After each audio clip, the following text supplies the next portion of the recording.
ചെറുതെങ്കിലും ഇമ്മിണി വലിയ കാര്യം. യതി. ഒരൽപ്പം മുമ്പ് അങ്ങനൊരു വീഡിയോ നമ്മൾ ചെയ്തിട്ടുണ്ട്. ഇന്ത്യൻ ആർമിയുടെ ഒരു ട്വീറ്റ് അവർ വിശദീകരിച്ച അവർ കണ്ട യതിയുടെ കാലടിപ്പാടുകളെക്കുറിച്ച്. ആ വീഡിയോ അവസാനിക്കുമ്പോൾ നമ്മൾ പറഞ്ഞത് ഇന്ത്യൻ ആർമിയിലെ ചില ഒഫീഷ്യൽസ് പറഞ്ഞ മറ്റ് ചില വിഷയങ്ങളോടൊപ്പമായിരുന്നു.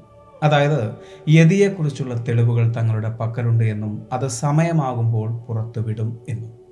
വർഷങ്ങൾ എത്രയും കഴിഞ്ഞിട്ടും എന്തുകൊണ്ട് അത്തരം തെളിവുകൾ അവർ പുറത്തുവിടുന്നില്ല? അതിന് പ്രധാനമായും 2 കാരണങ്ങളാണുള്ളത്. ഒന്ന്, അങ്ങനൊരു തെളിവ് അവരുടെ കയ്യിലില്ല. 2, അങ്ങനൊരു തെളിവ് അവരുടെ കയ്യിലുണ്ടായിട്ടും അവർ എന്തിനെയോ ഭയന്ന് അത് പുറത്തുവിടുന്നില്ല. ഇന്ന് ഇങ്ങനൊരു വീഡിയോയുമായി ഞാൻ നിങ്ങളുടെ മുമ്പിലേക്ക് വരാൻ ഒരു കാരണമുണ്ട്. കാരണം കഴിഞ്ഞ കുറച്ച് മാസങ്ങളായി ഒരുപാട് പേർ എനിക്ക് ഷെയർ ചെയ്യുന്ന ചില വീഡിയോകൾ, അതായത് യതിയെ നേരിട്ട് കണ്ടു എന്ന് അവകാശപ്പെടുന്ന ചിലരുടെ ഇൻ്റർവ്യൂകൾ യൂട്യൂബിൽ നമുക്ക് കാണാൻ സാധിക്കും. യതിയോടൊപ്പം ഏറ്റവും കൂടുതൽ പറഞ്ഞു കേൾക്കുന്ന ഒരു പേര് ശ്രീയം എന്ന പേരാണ്. ഹിമാലയത്തിലൂടെ സഞ്ചരിച്ച അദ്ദേഹത്തിൻ്റെ അനുഭവങ്ങൾ പല പുസ്തകങ്ങളിലൂടെയും നമ്മൾ വായിച്ചിട്ടുണ്ട്. അദ്ദേഹത്തിൻ്റെ പൂർണ്ണമാവാത്ത ഒരു കൈലാസ യാത്രയിൽ യതിയെ അദ്ദേഹം നേരിട്ട് കണ്ടതായും പറയുന്നുണ്ട്. തീവ്രമായ പനി കാരണം അപകടത്തിൽപ്പെട്ടുപോയ അദ്ദേഹത്തെ തിരികെ ജീവിതത്തിലേക്ക് കൊണ്ടുവന്നത് മേലാസകലം വെളുത്ത രോമം നിറഞ്ഞ ഒരു അജ്ഞാത രൂപമാണ് എന്ന് പലയിടങ്ങളിലും അദ്ദേഹം പറഞ്ഞിട്ടുള്ളതും നമുക്ക് വായിക്കാൻ സാധിക്കും. ആ അജ്ഞാത രൂപമായിരിക്കുമോ യതി? അത് അവിടെ നിൽക്കട്ടെ. അദ്ദേഹം മാത്രം കണ്ടിട്ടുള്ള, അദ്ദേഹത്തിന് മാത്രം തോന്നിയിട്ടുള്ള അത്തരം ഒരുപാട് അനുഭവങ്ങൾ തൻ്റെ പുസ്തകങ്ങളിലൂടെ അദ്ദേഹം വിശദീകരിച്ചിട്ടുണ്ട്. അത് മറ്റൊരു ജോൺറയിൽ കാണാൻ സാധിക്കുന്ന വിഷയങ്ങളാണ്. 2019 മെക്കാലു ബേസ് ക്യാമ്പ്. അവിടെ മേജർ സുശാന്ത് സിംഗും സംഘവും ഒരു താഴ്വരയിലൂടെ നടന്നു നീങ്ങുകയാണ്. അവർ ഒരു കാഴ്ച കണ്ടു. ഒരു വലിയ കാലടിപ്പാട്. ഒന്നല്ല, അത്തരത്തിൽ വലിയ കാലടിപ്പാടുകൾ ഏതാണ്ട് 50 അടിയോളം നീളത്തിൽ നടന്നു നീങ്ങിയിട്ടുണ്ട്. അതിൽ ഒരു കാലടിപ്പാടിൻ്റെ വലുപ്പം എന്ന് പറയുന്നത് 32 ഇഞ്ച് നീളവും 15 ഇഞ്ച് വീതിയുമാണ്. ആ പ്രദേശങ്ങളിൽ കാണാൻ സാധിക്കുന്ന ഏറ്റവും വലിയ ജീവി ഹിമാലയൻ ബ്രൗൺ ബെയറുകളാണ്. അവരുടെ കാലടിപ്പാടിൻ്റെ വലുപ്പം 9 ഇഞ്ച് വീതിയും 13 ഇഞ്ച് നീളവുമാണ്. അങ്ങനെയെങ്കിൽ ഈ പടുകൂറ്റൻ കാലടിപ്പാടുകൾ ഏത് ജീവിയുടേതായിരിക്കും? അന്ന് അവരോടൊപ്പം ഷെർപ്പകളുണ്ടായിരുന്നു. ടിബറ്റൻ മലയോര ഗ്രാമങ്ങളിലുള്ള ഒരു ഗോത്രവംശമാണ് ഷെർപ്പകൾ. അവർക്ക് ആ കാലടിപ്പാടിൽ സംശയമൊന്നും ഉണ്ടായിരുന്നില്ല. അവർ 100% ഉറപ്പിച്ചു പറഞ്ഞു അത് യതിയുടെ കാലടിപ്പാടുകളാണ് എന്ന്. ഏതാണ്ട് 50 അടിയോളം നീണ്ടു കിടക്കുന്ന ആ കാലടിപ്പാടുകളിൽ പകുതിയിൽ കൂടുതലും വ്യക്തമായിരുന്നു. ആ ചിത്രങ്ങളാണ് സോഷ്യൽ മീഡിയയിലൂടെ ലോകം മുഴുവൻ കണ്ടത്. എന്നാൽ പലരും അതിനെ കണ്ടത് ഹനുമാന്റെ കാലടിപ്പാടുകളായാണ്. യതി എന്ന വിശ്വാസം വർഷങ്ങൾക്ക് മുമ്പേ ടിബറ്റിലുണ്ട്. 1951 ആദ്യമായി യതിയുടേത് എന്ന നിലയിൽ ഒരു കാലടിപ്പാടിന്റെ തെളിവ് ലോകം കാണുന്നത്. അതിനു പിന്നിൽ എറിക് ഷിപ്റ്റൺ എന്ന പ്രശസ്ത ഇംഗ്ലീഷ് മൗണ്ടനിയറും.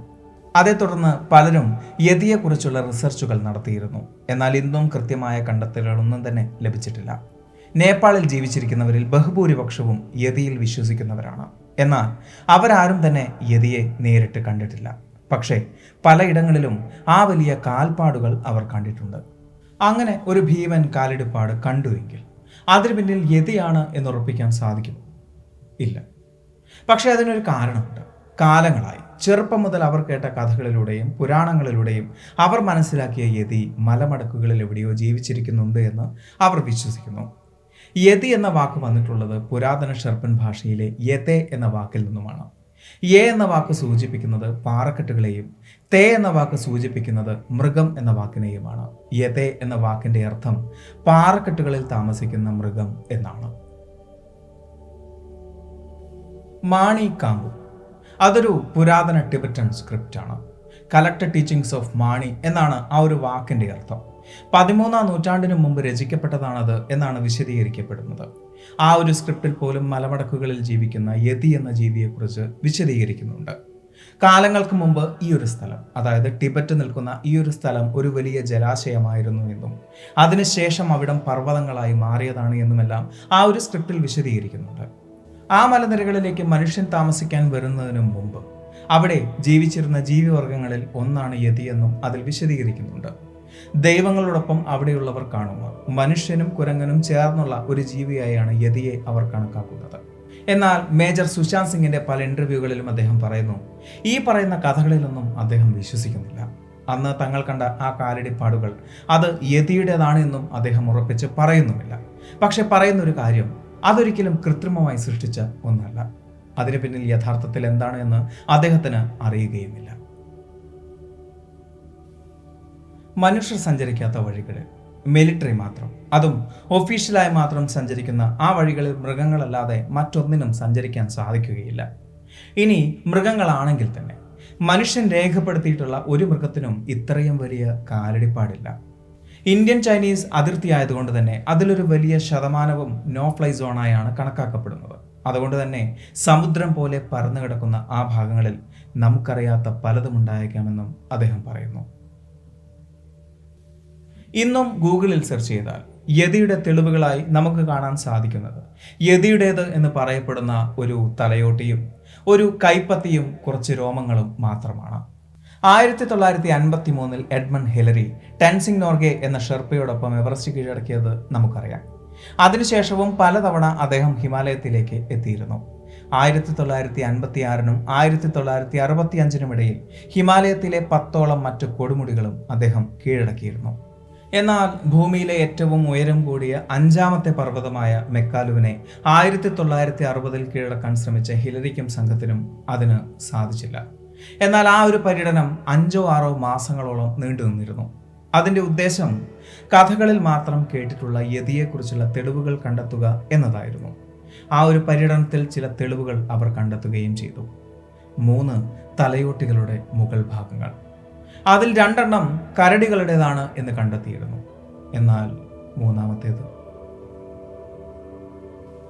നേപ്പാളിലെ പാങ്ബൊച്ചെ മൊണാസ്ട്രി, അവിടെ യതിയുടേത് എന്ന് വിശ്വസിക്കപ്പെടുന്ന ഒരു കൈപ്പത്തിയും ഒരു തലയോട്ടിയുടെ ഭാഗവും സൂക്ഷിച്ചിരിക്കുന്നു.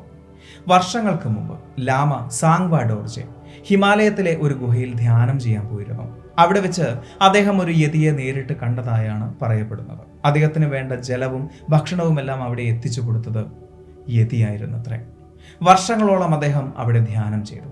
അങ്ങനെ യതിയുടെ മരണത്തിന് ശേഷമാണ് അദ്ദേഹം ആ ഗുഹയിൽ നിന്നും തിരികെ നേപ്പാളിലേക്ക് വന്നത്. അന്ന് നേപ്പാളിലേക്ക് വരുമ്പോൾ അദ്ദേഹത്തിൻ്റെ കയ്യിൽ യതിയുടെ തലയോട്ടിയും കൈപ്പത്തിയും ഉണ്ടായിരുന്നത്രേ. കാലങ്ങളോളം ഈ കഥ ആളുകൾ വിശ്വസിച്ച് പോന്നിരുന്നു. 1959 വരെ. 1959 ആ കൈപ്പത്തിയുടെ ഒരു വിരൽ മോഷണം പോവുകയായിരുന്നു. ആ കാലത്ത് യതിയെക്കുറിച്ചുള്ള അന്വേഷണത്തിനായി നേപ്പാളിലേക്ക് വന്ന ടോം സ്ലിക്ക് എന്ന സാഹസികനെയും അദ്ദേഹത്തിൻ്റെ സംഘത്തെയുമായിരുന്നു പലർക്കും സംശയം. എന്നിരുന്നാലും ഈ മോഷണത്തോടുകൂടി നമുക്ക് മനസ്സിലാക്കാൻ സാധിച്ചത് അന്ന് പാങ്ബൊച്ചെ മൊണാസ്ട്രിയിൽ സൂക്ഷിച്ചിരുന്ന, ഇന്നും പാങ്ബൊച്ചെ മൊണാസ്ട്രിയിൽ സൂക്ഷിച്ചുകൊണ്ടിരിക്കുന്ന യതിയുടേത് എന്ന് വിശ്വസിക്കപ്പെടുന്ന ആ കൈപ്പത്തി ഒരു മനുഷ്യൻ്റെതായിരുന്നു. അന്ന് മോഷണം പോയ ആ വിരൽ ഇന്ന് ലണ്ടനിലെ റോയൽ കോളേജ് ഓഫ് സർജൻസിൽ സൂക്ഷിച്ചിരിക്കുന്നു. അപ്പോഴും ഒരുപാട് ചോദ്യങ്ങളുണ്ട്. അങ്ങനെയെങ്കിൽ ഹിലരിക്ക് ലഭിച്ച 3ാമത്തെ തലയോട്ടി എന്തിൻ്റെതായിരുന്നു? ഇപ്പോഴും മൊണാസ്ട്രിയിൽ സൂക്ഷിച്ചുകൊണ്ടിരിക്കുന്ന ആ തലയോട്ടി എന്തിൻ്റെതാണ്? ഇത് രണ്ടും നിരീക്ഷിക്കപ്പെട്ടിട്ടുണ്ട്. അതിലൂടെ ഉത്തരങ്ങൾ കണ്ടെത്തിയിട്ടുമുണ്ട്. അത് രണ്ടും ഹിമാലയത്തിലെ മലഞ്ചെരുവുകളിൽ കാണാൻ സാധിക്കുന്ന ഒരിനം പ്രത്യേക ആടുകളുടെ തലയോട്ടികളാണ്. അതിനെ മഹത്വവൽക്കരിക്കാൻ വേണ്ടി സൃഷ്ടിച്ച കഥകളായിരിക്കാം. ഹിമാലയത്തിൽ ധ്യാനം ചെയ്യാൻ പോയ ലാമയുടെയും അദ്ദേഹത്തിന് ജലവുമായി ചെന്ന യതിയുടെയും കഥ. അപ്പോഴും സുശാന്ത് സിംഗും സംഘവും കണ്ട ആ കാലടിപ്പാടുകൾ എന്തിൻ്റെതായിരുന്നു എന്ന് കൃത്യമായി വിശദീകരിക്കാൻ ഇപ്പോഴും സാധിച്ചിട്ടില്ല.